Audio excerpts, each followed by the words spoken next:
Aujourd'hui est 3 juillet et nous allons vous présenter le dévouement pour aujourd'hui.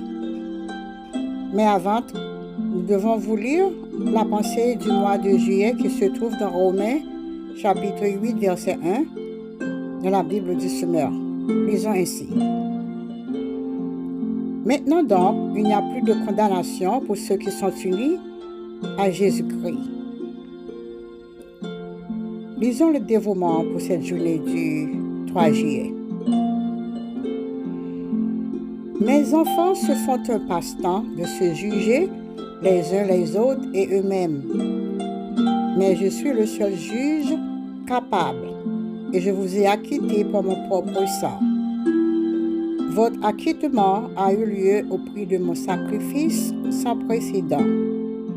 C'est pourquoi je suis très offensé lorsque j'entends mes enfants se juger les uns les autres ou se livrer à la haine de soi.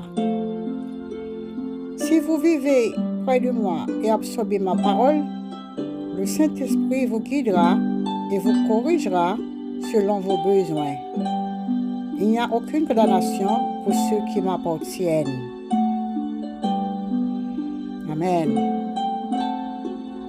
Lisons Luc, chapitre 6, verset 37, dans la Bible du Semeur.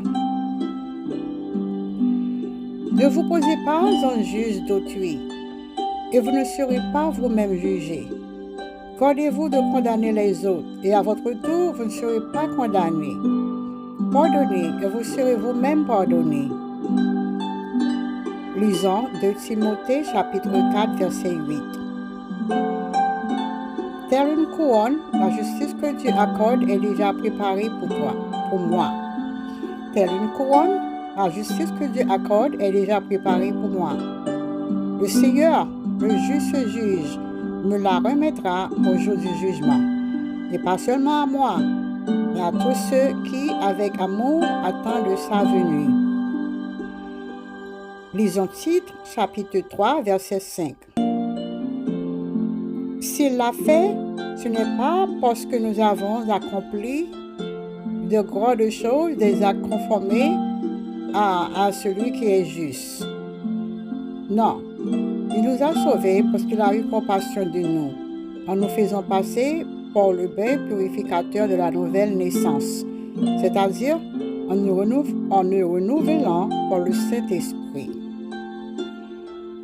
Et puis nous allons lire Romains 8, verset 1. Maintenant donc, il n'y a plus de condamnation pour ceux qui sont unis à Jésus-Christ. Prions le Seigneur. Seigneur, c'était un privilège de passer quelques instants en ta présence. Nous te remercions d'avoir eu la chance de partager ta parole. Nous péchons à chaque fois que nous jugeons les autres. Dieu ne le veut pas.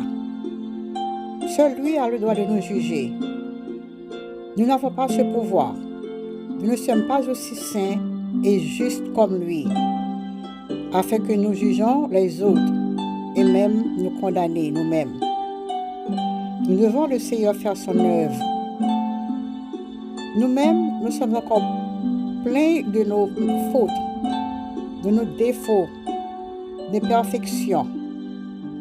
Nous devons arrêter de juger les autres et nous-mêmes. Et nous devons demander pardon au Seigneur à chaque fois que cela se produise. Au nom du Père, du Fils et du Saint-Esprit. Amen.